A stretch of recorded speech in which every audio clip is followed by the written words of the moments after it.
Echo 5, do you copy? Echo 5. Echo 2, good morning. Nice of you to drop by. Feeling alright, sir? Thought we lost you. Right now, I feel like I can take on this whole podcast myself. I know what you mean. Ready to send that transmission to Echo Base? Yes, sir. R10, patch through.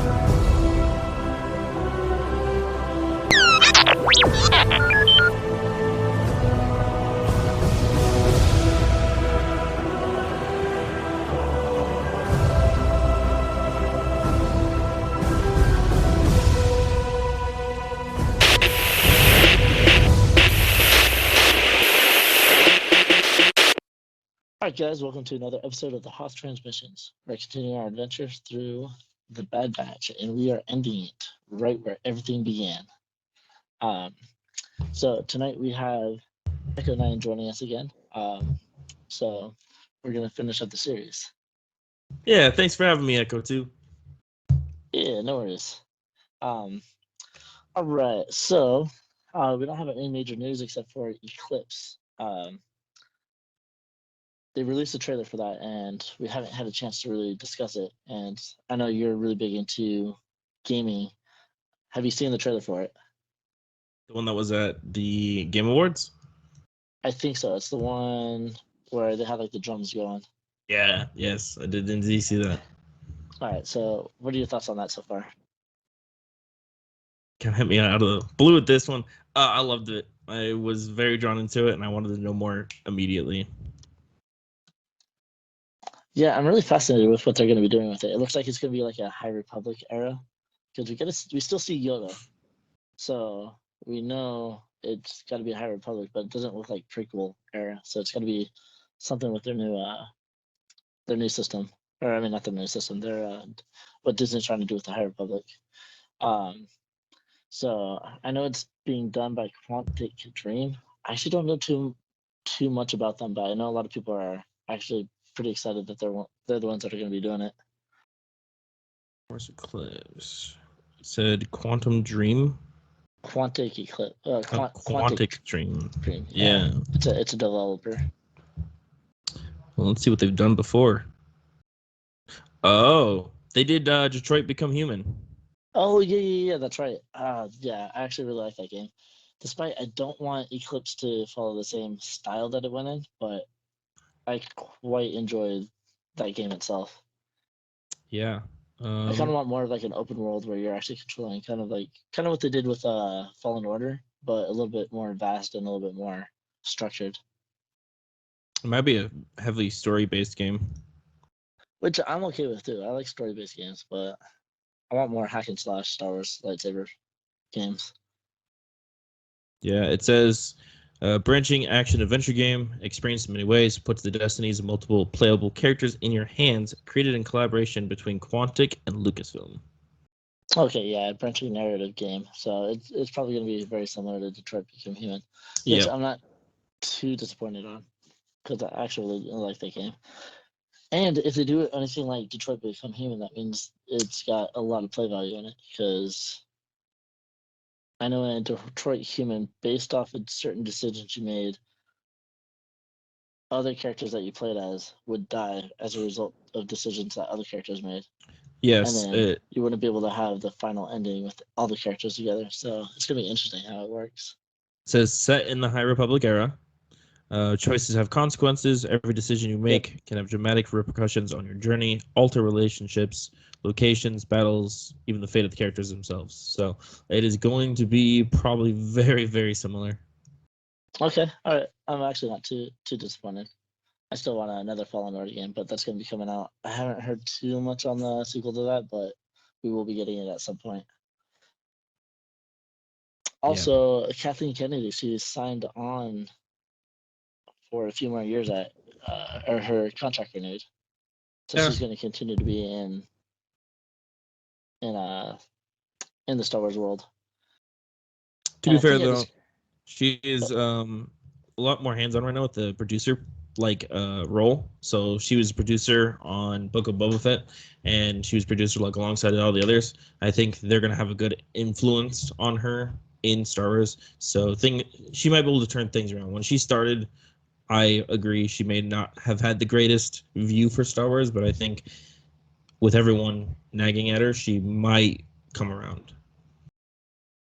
I think she's already made some. Just with the sequel trilogy, I kind of saw that she was changing from The Force Awakens. Just watching the celebration panels. First celebration panel, she did all the talking.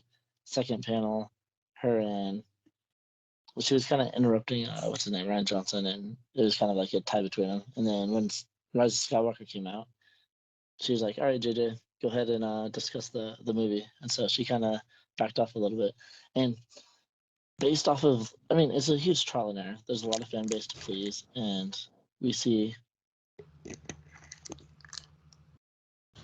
that she's not just her, but like the whole team has been listening to the fan base, and they're all really working toward realizing mistakes that they made. And I think they're actually listening to the fan base now. They're trying to actually do something with it. And so far with like Mandalorian, Book of Boba, Bad Batch, even Fallen Order, and some of the other games. Yeah, it's hard to ignore the fan base when they're so vocal. Yeah, and it makes it so much harder, and like, especially in today's society. Like on the Instagram, I guess I don't get personal hate, but like if I post something, like people will hate on a certain post that I do because it's because of the sequels, or people are just so volatile when it comes to their opinion, and it drives me nuts that people can't just take it as opinion, because some people are gonna like. I know people that love the sequels. I'm not a huge fan of them, but I'm like, you know what? I'm glad you were able to find something enjoyable at it. But for me, being a nostalgic fan, I've got some reservations about it.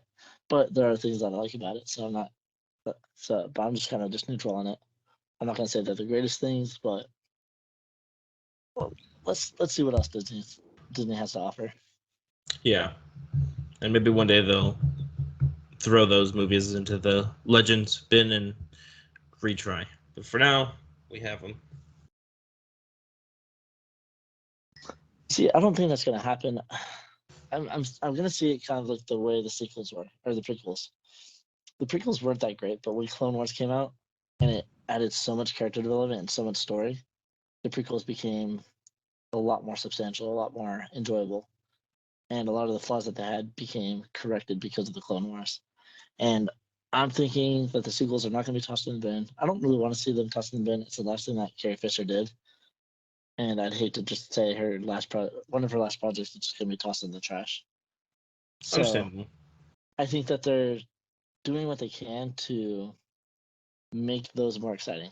Mandalorian, Book of Boba, and a lot of other projects that they're doing are going to build more backstory and make it a lot more solid once you get to the sequels. And when you get to the sequels, you're like, okay, I'm okay with it. I'm okay with the decision. Okay, this makes sense. This makes sense. And so it's not just the movies, it's the comics and the books are starting to work that way as well.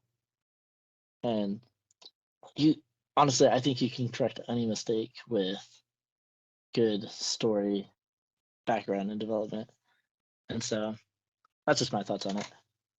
Yeah, they're all valid ideas and thoughts.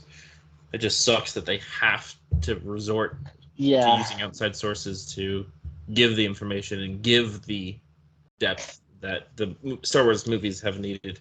But honestly, it's a lot like Episode 5, and people compare it to it. Episode 5, when it first came out, people hated, but over time it became the favorite. Which is weird to me to be honest, because I quite enjoyed it. Well, yeah, it's just it's the people that were around at the time after seeing the first one. That's all they had, so their expectations for Episode 5 were very different, which can be said about the same. So, with all this information coming out in the future, when people go back and watch those movies, they'll have the context they didn't have, and they'll enjoy it a lot more, like you said. So, that seems to be the theme with Star Wars. Yeah. So, speaking of things like building up more story, especially like with the Rise of the Empire, let's jump into the final 2 episodes of The Bad Batch. And I actually thought both of these were pretty exciting. I thought the first was a bit more exciting, a little bit more suspenseful, and the second one felt like it could have been chalked on to the first episode as like an extra 15 minutes. It didn't need to be 25 minutes long. Oh, which one? The second one. Like, the second one felt like it was too long. Oh, you're talking about you're talking about the finale. Yeah. The finale could have been added to the episode 14 and just made that episode a little bit longer. At first, when I saw it the first time, I agreed with you. But when I saw it the second time, I actually thought the whole episode was much needed, and we'll jump into that once we get to that episode. 16 and 15, my bad, not 14. 15 and 16, yeah. So, I believe where we left off was Hunter was kidnapped, and now they're headed back to Camino. What I like about this episode is it finally brings all the characters together, and I don't think it disappointed at all.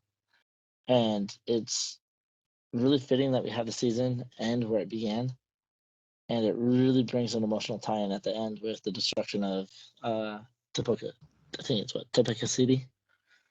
I don't know anything else other than Camino. All right, yeah, Camino's the planet, but Topoka City is the actual facility. Yeah. Are there any other facilities on the planet? I believe there's a few other ones, but that's the main one. It's great to see that Crosshair still holds a deep connection to the crew, and we'll see that as we progress in this discussion. I also really like that we got to dive deeper into Camino. We get to see more about underwater tunnels and secret labs that we never really got to explore, even in the Clone Wars. Yeah, Camino was never really a prime location, minus the training facility. Yeah.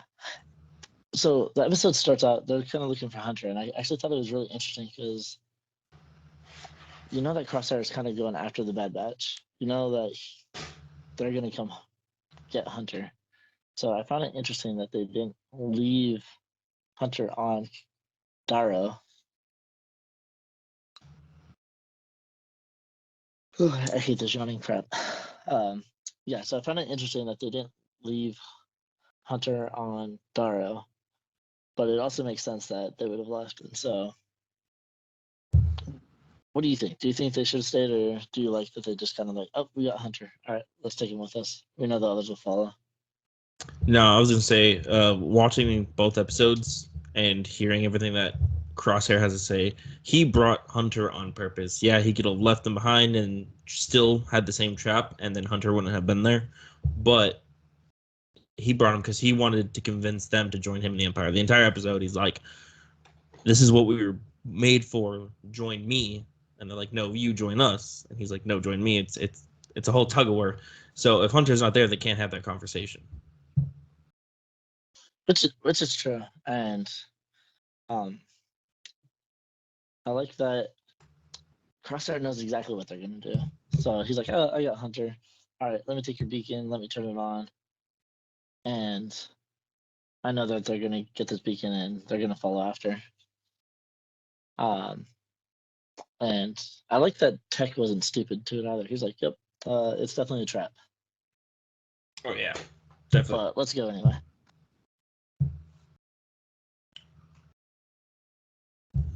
I mean, it's smart going into a trap that you know exists rather than blindly walking into it. Oh yeah, definitely. It's like, okay, well, there's a trap. Okay, well, let's bring the trap. They can't surprise us if we already know what's gonna happen, you know?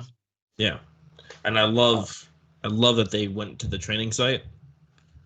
Training site, like I said, was the main focus in Clone Wars. Like the only thing in Camino that they really showed. So for them to go back there. Oh yes, the battle room. Yeah. Yeah, and I think that's one of the things where like, I really like the discussion with Crosshair and Hunter. Oh, that was the other thing that I liked. I think he said he was kind of like dissing the Bad Batch because they're like, how do you know they're gonna come? He's like, because they don't leave a man behind. And then what was it? He's like, usually or something like that. Yeah. He's like, he pretty much said that they don't leave anyone behind usually, and he's like, we didn't have a choice. You tried to kill us, and then he's like, we both had choices and we both made our choice. Oh yeah, that conversation was pretty solid. And this is actually where we found out that Crosshair actually no longer has the chip, which I found really, really fascinating. And Yeah. I'm curious of when did he have the time to take out the chip? Well, they see the scar on his head, so I mean, honestly, with a little digging, you could probably look back at the first time we saw him. If he's got that scar, it was before the first time we ever met him. See, I want to say that, but at the same time, when he was in the first couple episodes, especially with sitting near Omega, he kept struggling with the Order 66, going, good soldiers follow orders. Yeah, but And they so, make him repeat that in the 16th episode. He says that exact line without the inhibitor chip. and he doesn't say it was, and he's not struggling when he says it. Yeah, He that's says it more confidently. that's my biggest issue with Crosshair between these two episodes is the Empire. They're like, yeah, we got everything we need from Camino, so light it up, kill the clones. Who cares about them? And he's over here just like, join the Empire. It's like they literally just tried to kill all of you, and you're still over here supporting the Empire. Like, what is your deal, dude? Like, Because he was upset about them Crosshair, betraying him and leaving him behind. So the Empire does exactly that, and he's still like, Team Empire, woo! but he doesn't care about the clones. He cares No, no, about the no. purpose of the Empire, though. Yeah, So he's like, if we have to destroy the clones, then it's a necessary means. when Hunter and his family leaves him behind, he gets all grumpy and butthurt. But when the Empire that he supports leaves him behind, he's like, I'll join them anyways. Well, because he probably doesn't think that they left him behind. He probably thinks that because he got stuck with the Bad Batch, he got stuck with them, and so he probably understands. Okay, well, we haven't seen him. He's not up here with us, so let's kill him. Let's just blow up the planet. I don't know. I find his allegiances really weird because not only did that happen, but then he also killed the soldiers that didn't follow his orders. He was like, stand down, and then he killed them all, and he's just like, all right, I'm giving you guys the chance to join the Empire. It's like, And here's another theory too why he acted that way. So think of it this way, because we can see another side of Crosshair that because we see him be ruthless this whole season, but it's awesome to see that the chip had no effect on his decision. Like he knows his purpose and he'll continue to reach towards it, even if everyone disagrees with him. But I think because he was with Clone Force 99 from the beginning, that he had this tie to them. They have this brotherhood. Whereas he joins the Empire, it's more of just like, okay, I'm with the Empire because I like their mission. I like what they're planning. This is what we're bred for, so this is what I'm gonna do. But he doesn't have that connection to the Empire the way that he does with Clone Force 99. So when they leave him behind, he gets all butthurt and he's like, all right, I'm hunting them down. I'm gonna give them another chance, a chance they never gave me. Uh, but when the Empire leaves, it's like, okay, whatever. I don't have that connection with him, but I still wanna fulfill the purpose that I've been given. yeah, If I that makes think, sense at all. yeah, no, it does. I think he's got an inflated sense of purpose because at one point, he tells them like they're just gonna throw you away. He's like, no, they're gonna keep the clones that matter. But he doesn't realize that the Empire, the clones don't matter. They don't care about the clones, but to him, they do. And he thinks he's one of them. He thinks Yeah. he's one that they want to keep. So I And definitely think he's got this inflated sense of purpose. and I think he sees that because in the previous episodes, Admiral Rampart was like, I really wish that they were fighting with me rather than against me. And I'm not sure if Crosshair was in the in the room when he said that, but he knows that the Clone Force 99 is pretty important. Even in the beginning, they're like, okay, hunt them down and bring them in if we can activate their chips because that's what they did with Crosshair. They captured Crosshair, and that's right because they intensified his chip. And so from the time that they intensified his chip up until this point, he had it removed. But he knew that if he can bring Clone Force 99 with him and join the Empire, then all five of them would be able to fulfill their purpose. And so that's why he has that inflated purpose because he knows if he brings them all together, then they're an unstoppable force, and then the Empire will want to keep them. That's Yeah. kind of why we see him pout a little bit in the next episode. But you know,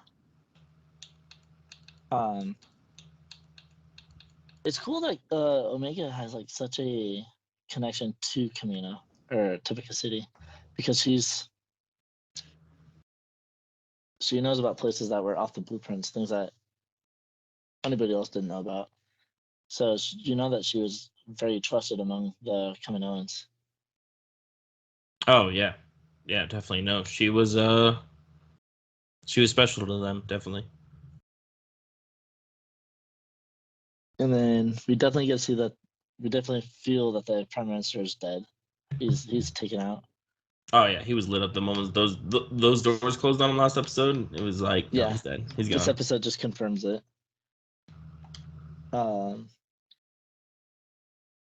So yeah, so it's kind of interesting because that's kind of where we really get to see the rise of the Empire. Because pretty much the whole season we've seen that it's been kind of like a transition from clone troopers to stormtroopers, and then slowly we're seeing more stormtroopers because you see the TK numbers are being more affluent in their ranks. Crosshair is mainly working with stormtroopers, and that's why he kind of kills them, and because he knows that they're not going to listen to him, whereas the clone probably would have a little bit more sympathy. And so we get to see that the clones are becoming decommissioned in this episode. Like we even before it gets destroyed, like we start to see that okay, all the clones are going to be decommissioned, and it's going to be the end of them. Yeah, it's definitely the transition from clone to TKs. Mm-hmm. And we got to see what AZ1. I think that's the droid's name. We got to see him back again. Yep. It That's sounds like annoying she as that. calls him AZ, but Yeah, she calls him AZ1. I think I remember reading it was AZ1. I think there might be another like letter number on there, but she calls him AZ, and it's. I thought that droid was super annoying in the beginning, but when I saw him come back, I'm like, it's a droid. He's back. Didn't yeah, realize how much I actually missed this character, especially in the next episode. I was gonna say the second episode, he definitely stands out from other droids. Yeah. What do you think of the whole action scene? I know you mentioned that they got back to the training center, but what did you think of the whole action sequence there? The way I felt it was the last fight that the Bad Batch will have whole, like the whole group together. Yeah, because that stormtrooper sees him and he's like, "All right, Crosshair lost control of the situation, so and then the admiral's like, all right, fine, let the clones die together, and that kind of shows how loyal the Empire is to their people. Oh yeah, they don't care. We've seen their loyalty and everything. Oh yeah, like throughout Rebels, through almost everything. Hell, Vader will force choke somebody who pisses them off, so we know that they're replaceable. They're of no consequence to their mission. Oh yeah, no, 100%. And so we finally get to see the Empire leave Kamino. And right when they get to that scene, I think of the whole Tarkin's famous line, "Fire when ready." When I first saw this episode, I actually thought this was the season finale. I was like, okay, this is a perfect way just to end the season and then start back up in the next season. Because you mentioned earlier how you thought the next episode would have been just a good 15-minute add-on to this episode. I thought it would have been a good season premiere for season 2, but Oh no, that's 100% true as well. yeah. Yeah, because it ends with the city burning. Like that would have been a great cliffhanger. Mm-hmm. And right before everything starts getting blasted, Crosshair's ready to fight the team again because they're just not agreeing with him. They're just not doing what he wants. So he ends up getting stunned, and then the destruction commences, and we jump into the next episode, the season finale. And one of the reasons why I thought this episode, I'd kind of disagree with you now that I've rewatched it, is that I just love the interaction between everybody. I love the struggle. I love the emotion. There's so much going on in this episode that I don't know. It's just very appealing. I thought it was boring when I first saw it, but when I watched it again, I was like, okay, there's actually a lot of deeper stuff that they're trying to really pull out. Yeah, no, they definitely had a lot of moments where they talked to each other and kind of tried to express their opinions. Um, they got to see as their birthplace crumbled. Like, there's that whole scene where they're watching the clone pods fall into the water, and they all just kind of stopped to watch. Yeah, and the soundtrack was just phenomenal. That's one of the things that I really liked about it is that it kind of gave like this eerie feeling, kind of like a darker feeling to the Star Wars world. And we don't really get to delve too much into that. Most of it's like a bunch of action, lighthearted space travel. But we don't get anything like with eerie music. We're watching the city. It's just kind of like sinking down in the water, and then they're aware that they're falling because once it hits the ground, tech it's like, I believe we've hit the ocean floor, and it's like, oh crap, okay, so how are these guys gonna get out of the situation? They're literally at the bottom of the ocean. Water is seeping into the facility. They're on a limited air pocket. They don't know which area they can go into. That's not going to just flood them out. And so there's a lot of like suspense and like intensity in this episode. Not to mention they have Crosshair who just moments try to kill them, and now it's like, okay, now we gotta work together to survive. Because Omega and Crosshair, they get stuck in that room, get separated from the rest of the Bad Batch, and you see them sitting there struggling to try and break open the door to get them out. Yeah, she saves Crosshair too. Mm-hmm. And I know we talked in like the last podcast how we said that Omega and one member of the Bad Batch would survive. Now that I'm looking back at this episode, the connection that she created with Crosshair, I think it'd be more fitting if it's Crosshair and Omega that end up surviving, and It it's might his be final two. turn back. What if it's Wrecker, Crosshair, and her that survive? So instead That'd of be one on one. That'd be interesting.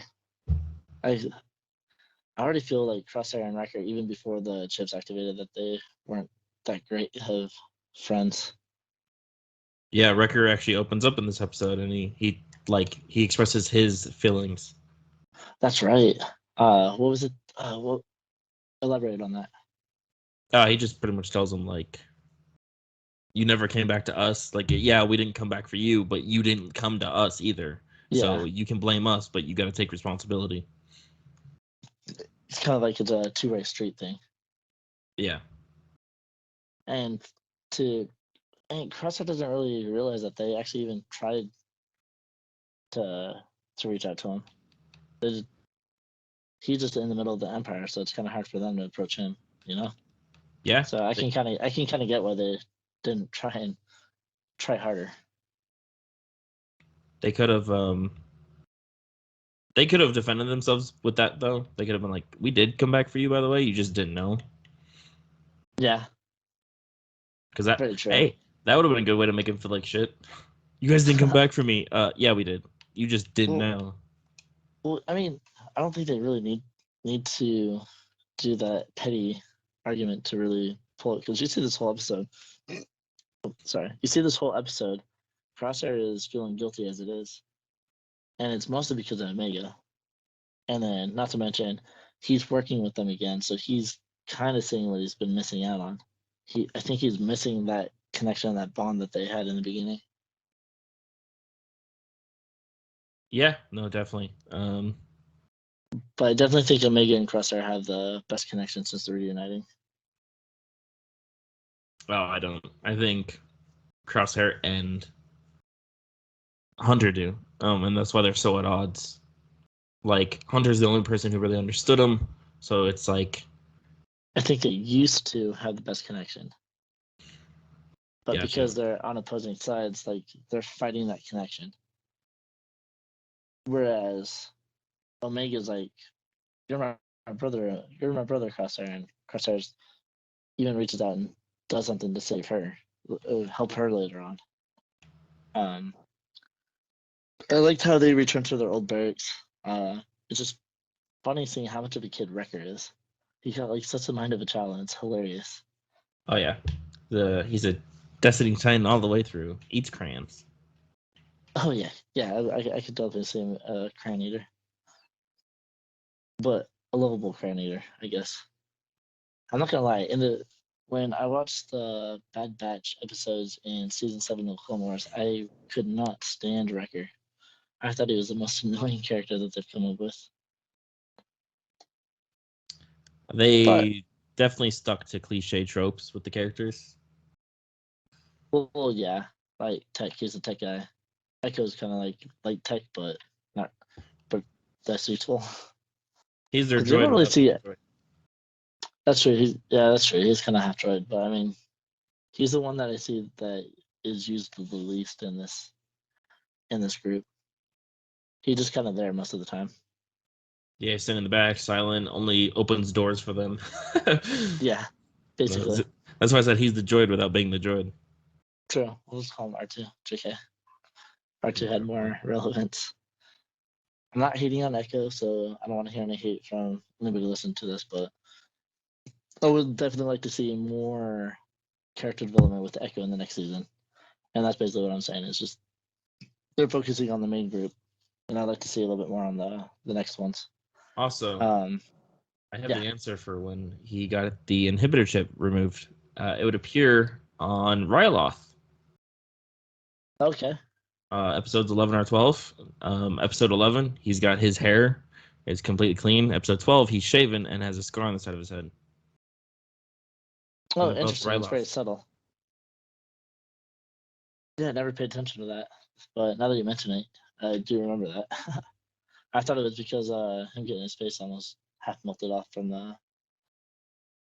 the Republic ship engine. Yeah. Now at the end of the 11th episode, he's got his hair. All right, there you go. So anybody that was curious on when, just there you go. There's the answer. What I brought never it thought on, to though? look it up. I didn't look it up. I went through the episode. Oh, okay. Yeah, Fair because enough, fair enough. I went back to season 7 of Clone Wars to look, and he had a full head of hair, or he had a head of hair. Yeah.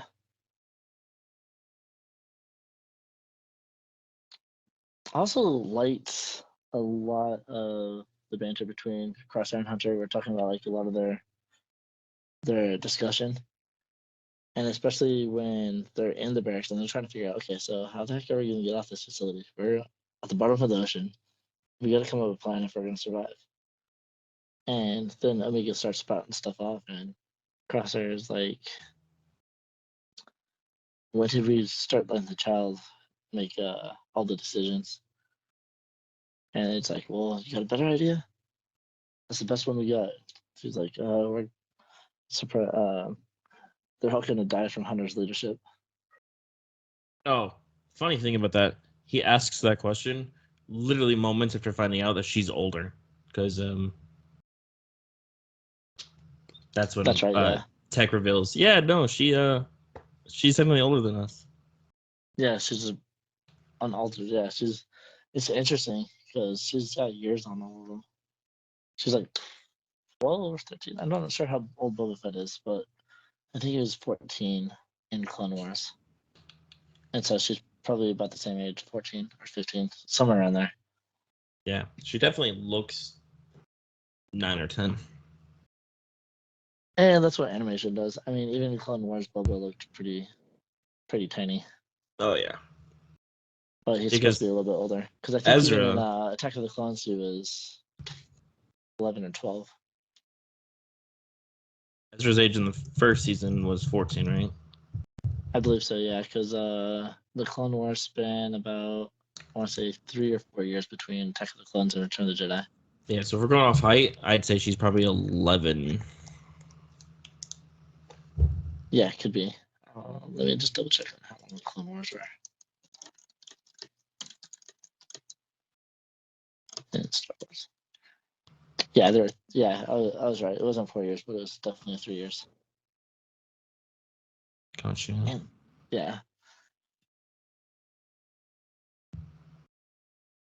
So, and then after saying that, Omega's like suggested like they wanted to follow the underwater transport. So and here's another thing that I really liked. It was between Tech and Crosshair. Let's see. I have the. It's like Crosshair's like we need to go back. There must be another way. AZ3, AZ1, I3 or 1-3. That'd be unwise. I'm afraid this is our best option. Wrecker's like, you done complaining? You know, if it wasn't for you, we wouldn't be in this mess. And Crosshair's like, something on your tiny mind, Wrecker. All that time you didn't even try to come back, we still would have taken you. And then Tech is like, let it go, Wrecker. Crosshair's always been severe and unyielding. It is his nature. You cannot change that. He cannot change that. The Crosshair's like, why are you defending me? I am not. Understanding you does not mean that I agree with you. And the Crosshair's like, oh, all right. Yeah, that's a really good thing for. That's a good view for everything. Just because you understand someone doesn't mean you agree with them. Yeah, I was gonna mention that as well. I see a lot of disagreements, but no understanding. Yeah, they definitely need to sit around a table and explain some things. Because, like I said, Crosshair's loyalty, it's brought up in it. He says soldiers follow orders, and then Hunter says blind allegiance makes you a pawn. Yeah, and we can definitely see that he's kind of a pawn in this episode. Oh yeah, he thinks he's being a good leader or a good soldier, but he's not. Yeah. And so I like that the way that the Bad Batch gets into the facility is the same way that they get out. They have to go back to the secret lab, and they have to go through that tunnel, which is, oh my gosh, super intenseful right there. Not only are they trying to get through this glass without it breaking or making loud noises, a giant creature comes out that feeds off electricity. During that entire time, I was telling him, "Turn off your flashlights." kind of thinking what back in Jurassic Park, they're like, turn off the lights. Yeah, because it as soon as they started running, it turned towards them, so it could clearly see them. So turn off your lights and make yourself less visible. Less visible, yeah, especially in the darkness of the depths of the ocean. But I did like that scene. It was kind of cool. I did a little bit of intensity. Kind of showed you that they're in a lot of trouble. Like everything's breaking down, and that the oceans are not free of. They're not free of creatures that could basically destroy this city. Oh yeah, I will definitely take a point away or half point away from the episode for the fact that no one other than droids or expendable clones or stormtroopers were killed. It's Who are you suspenseful, expecting but to there's die? no stakes. I mean, AZ dies at the end. His battery dies when he saves Omega, and Kind of dies, yeah. they Battery still dies save doesn't him. mean he actually dies. No, but like if they couldn't save him because he was too low, like that would have been his death. He would have been running at the bottom of Camino. But no one dies. No one suffers any stakes or consequences except for Camino. I mean, I guess Camino dies, or at least the city. Yeah, but I mean, I think it was showing the point that I don't think if Crosshair wasn't there, I don't think they would have all survived. I think it was showing that, yeah, pretty much everybody died, but this is the team. They're all together. Despite Crosshair being very reluctant to help, he's there and he's still giving good pointers and still doing what he can to save himself. And he recognizes that working with them is what's going to do it. But they're doing what they do best. They work as a team. And so I think that's just I kind of do agree. Although there was a bit of suspense as far as the facility and what's going to happen is somebody going to get injured, but as far as suspense for death, yeah, not really.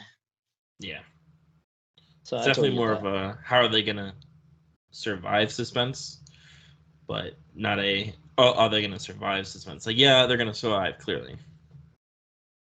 Yeah. However, I do find it smart that they decided to use the tubes to shoot themselves out. Oh, definitely fill them up with air and they just float up to the top. It was great. And then they used them Yeah, as boats. that's right. They did use them as boats. And was it because it was Omega? She was the one that was going through it, and she kept running into the debris, right? Or it just wasn't being controlled properly. I can't remember. Yeah, there was some debris on the way down. Yeah, that's right. And Or up. then AZ comes out and decides to try and save her and starts pushing her up, but he runs out of his battery power. He falls, and Omega's like, "Oh no, I need my droid back." So she gets out of it. Everybody starts freaking out because she's now swimming deeper. And then we see Crosshair. He has his rifle out. I'm like, "Oh man, he's gonna kill the girl." I knew he was gonna do it. What a jerk! Yo, you know what would But be wild? I just thought huh? of it for Book of Boba Fett, right?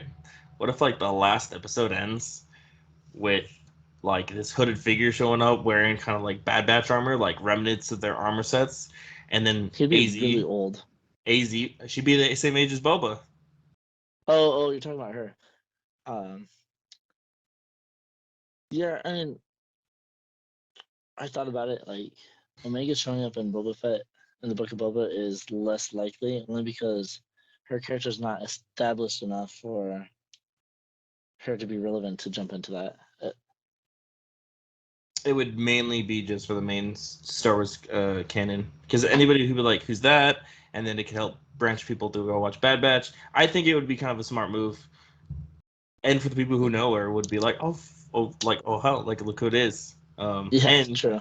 she could have AZ like all there, and he's repaired, kind of like Frankenstein probably because he's a droid.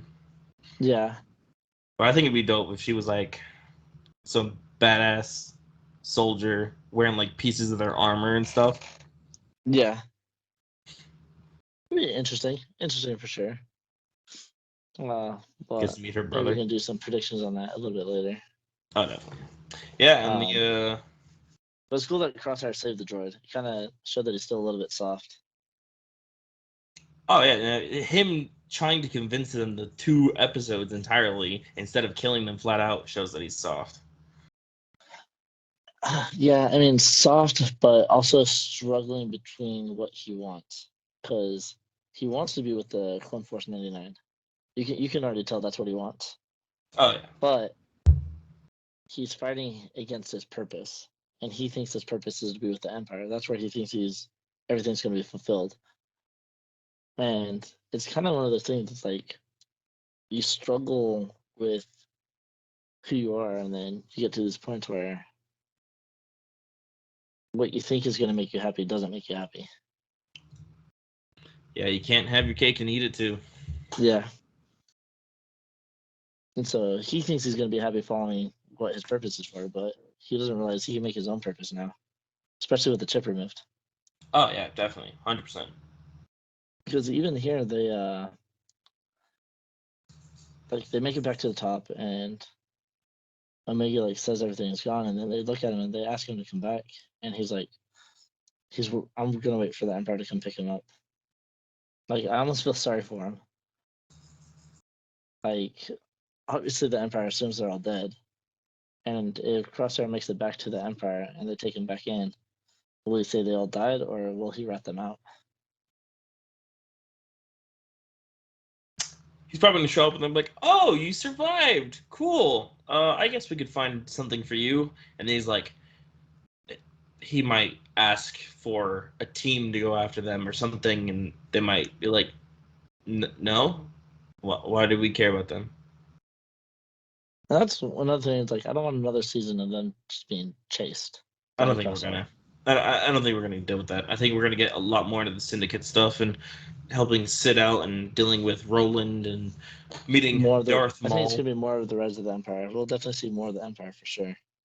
Oh, 100%. I mean, as the syndicates and stuff are getting used to and changing their ways, the Empire is converging on the entire galaxy. So maybe more Crosshair's interaction with the Empire, and we get to see the Empire's rise through his view, while we get to see the the depths of the rise of the Empire from the civilians' view through the Bad Batch. Yeah. And I think we're gonna run into more clones. Definitely think we'll run into more clones that are defected. Yeah, we got to see the farmer from Clone Wars in a few episodes ago too. Mm-hmm. Yeah. Wait, did Rex get his chip? Have him remove his chip, or He did wasn't it around just to not hear the activate? code. That's right, because he didn't have the he didn't have any of his communicators. Yeah, that makes sense. Yeah. So the order wasn't initially projected for him, and that leaves the question: were there any individuals that were cut off from the Empire that didn't receive the order? True, there's got to be several of them. Yeah.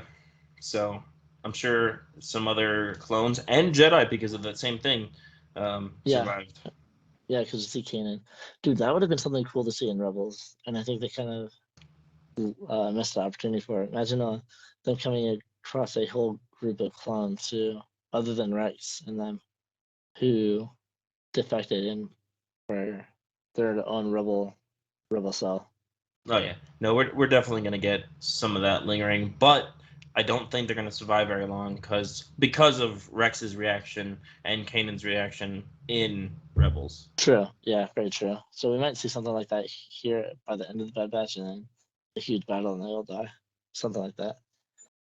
But I did like the final moments between Omega and Crosshair, and then she basically just calls him. She's like, "You're my brother, Crosshair," and then she runs into the ship, and they take off, and Crosshair is just kind of just chilling there. Poor little dude.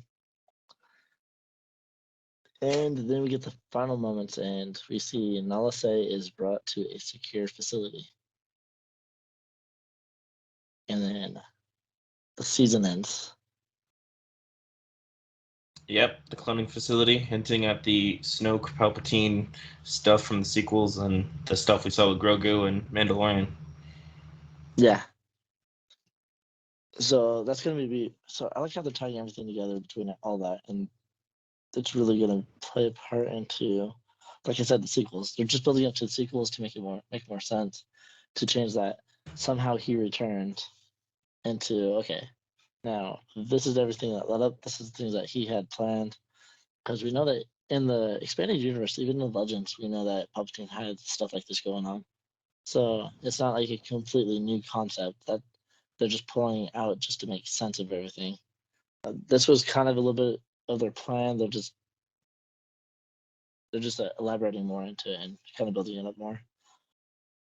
And so I'm kind of curious to see if we're gonna get more like messages from the Empire or the Emperor. See if there's like anything else in any of the what do we call it? Any of the things.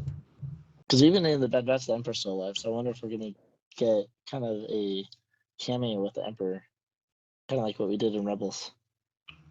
Perhaps. I think it depends on how much the Bad Batch's story crosses with the Empire and how much that True. crosses with this cloning facility. If Omega wants to go save her, then it might lead to the facility, and then it might lead to a cameo. But Well, I don't think I think she doesn't know that Alice is alive, or even know where she's at. yeah, no, but like if she has an interest in it, and they're like, yeah, sure, we'll look Yeah. into it for you. Yeah. But overall, really enjoyed this season, and I can't wait to see what they're gonna do in the next season. Yeah, no, definitely agree. A lot of potential, and based on this last season, I actually think the Clone Commandos might be a little bit bigger next season. So I'm kind of looking forward to that. Oh, it ends, yeah, with a bunch of commandos, so I definitely think they're going to be making them a staple for a while.